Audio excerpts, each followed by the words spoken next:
कल 25 तारीख को जब आचार्य श्री विद्यासागर जी महाराज को विनयाजलि दी जा रही थी, तो वो विनयाजलि सिर्फ जैनों ने ही नहीं दी थी बल्कि अजैनों ने भी दी थी, और अजैनों के साथ साथ भारत के नेताओं ने भी दी थी। इसी बीच जब राजस्थान के कोटा में विनयाजलि दी जा रही थी, तब इसी बीच भारत की लोकसभा के स्पीकर ओम बिरला आए और आचार्य श्री विद्यासागर जी महाराज के बारे में अपने विचार व्यक्त किए। सुनिए। विद्यासागर जी महाराज को हम सब विनयाजलि अर्पित करते हैं। नमस्तु करता हूं आप सबको। जय जिनेन्द्र। आचार्य भगवान विद्यासागर जी हमारे बीच में नहीं रहे, लेकिन ये हम सबका सौभाग्य है कि हमें उनके जीवन काल में जन्म होने का और जीने का अवसर मिला, क्योंकि कई सालों हजारों सालों के बाद ऐसे भगवान धरती पर आते हैं जिनकी दिव्य व्यक्तित्व, दिव्य दृष्टि, दिव्य ऊर्जा हम सबको प्रेरणा देती है, आध्यात्मिक दिशा देती है।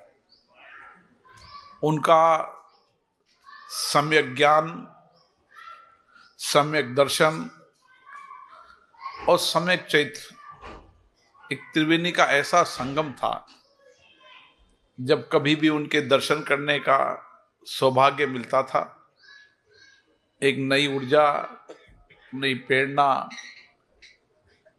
नए संकल्प और राष्ट्र हित में, देश हित में नए कार्य करने की प्रेरणा मिलती थी। मेरा कई बार आचार्य श्री भगवान जी का से दर्शन करना, आशीर्वाद प्राप्त करने का सौभाग्य मिला। उनकी जो दिव्य दृष्टि थी, दिव्य सोच थी, वो इस भारत को एक लंबे समय तक आध्यात्मिक भी, सम्यक ज्ञान भी और उनका दर्शन इस भारत को नई दिशा देने का था, सकारात्मक दिशा देने का। जब उनसे चर्चा होती थी तो उनकी अलौकिक शक्ति थी, उनमें एक अद्भुत शक्ति थी। जो भी व्यक्ति उनके चरणों में जाता था, उनको अलौकिक रूप से शक्ति प्राप्त होती थी। मेरा प्रधानमंत्री जी से मिलना हुआ, उन्होंने जो शब्द मुझे कहे कि मेरा व्यक्तिशय रूप से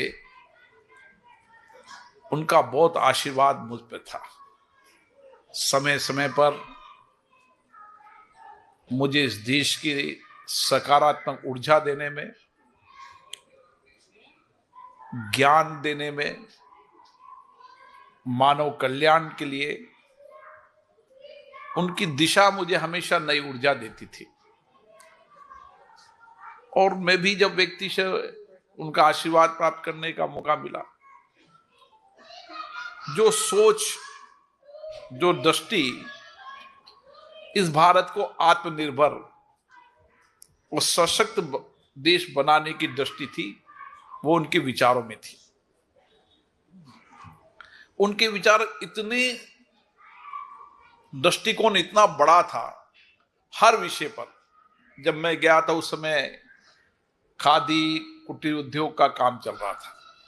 उन्होंने मुझे जिक्र करा कि हम देश के अंदर किस तरीके से खादी, हथकरघा और इन चीजों का उपयोग कर कर हम देश को आत्मनिर्भर भी बना सकते हैं और जो हमारी दृष्टि थी कपड़ों पहनने की, कि जितने सादगी वाले कपड़े पहनेंगे, जितने हाथ से बने हुए कपड़े पहनेंगे, उतनी ही आपको हमेशा ऊर्जा मिलती रहे। गो की माता की बात हुई, उन्होंने गो माता के बारे में कितने दर्शन दिए, कितने विचार दिए। सशरीर व्यक्ति से हमारे बीच में नहीं है, लेकिन उनके विचार, उनके दर्शन, उनके आध्यात्मिक ज्ञान, उनका सम्यक ज्ञान हमेशा हमें दिशा देता रहेगा। और आचार्य जी का आशीर्वाद हमेशा हम पर बना रहेगा। हमारी कोशिश होनी चाहिए